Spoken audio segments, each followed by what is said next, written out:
Thank you, guys. Whenever you're ready. Mr. and Mrs. Axford, allow me. How much should we tip? In a perfect world, nothing. Shit! Is this the guy? Yeah. On, man. We were having a nice meal. Yeah, we were. Until the check came. Hi, I'm Adam Conover. Hey, Adam. Don't encourage him. And right now, you probably hate me for even daring to question the custom of tipping. Yeah, what the fudge? But bear with me. By the end of this video, I think you'll agree that tipping is a custom we'd be better off without. I'll go. You're with your family. Thank you. First, let's get one thing straight. If you live in America, you have to tip. Servers here rely on tipping to make a living. And as long as that's true, if you don't do it, you're an asshole. Sorry. Thank you. But just because that's the system we have, doesn't mean it's a good system. And tipping is a custom that shortchanges servers, inconveniences customers, and makes the dining experience worse for everyone. I'm so sorry. First, ask yourself this. Why is it our responsibility to pay the restaurant's employees humanely? Why don't they just pay you a normal amount of money and make the food more expensive? I mean, that's what every business has done since the dawn of time. When you buy a pair of jeans, they're just 50 bucks. They're not like, that'll be $40 and you decide if the stock boy eats tonight.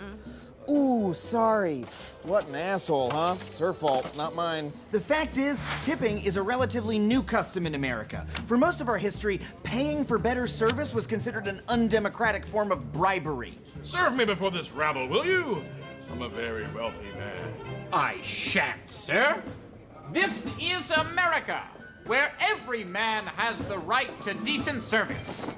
But after Prohibition banned the sale of alcohol, restaurant profits cratered, and owners began encouraging tipping just so they could pay their servers less. Oh, sorry, Allie. I'm not gonna be able to pay you this month. You better take some of that fat cat's cash. Nearly a century later, restaurant owners still pay their servers less than minimum wage, turning what used to be a bribe into an obligation that makes the end of every meal suck.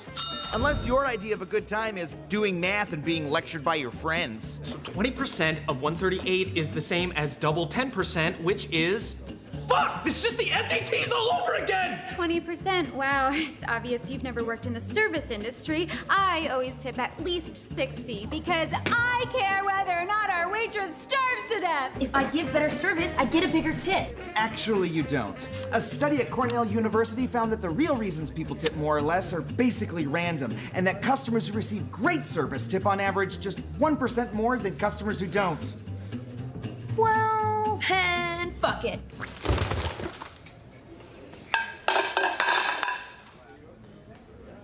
Should we not tip her?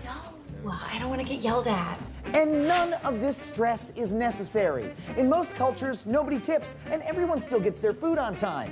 The only difference is their waiters get a steady income, and no one has to argue about the bill. And don't tip on the tax. What? You always tip on the tax. I never tip on the tax. Ever since I was a kid, I never tipped on the goddamn tax. Join me next time on Adam Ruins Everything, when I'll be talking about Bill Cosby's dozens of rape accusations. You're a monster.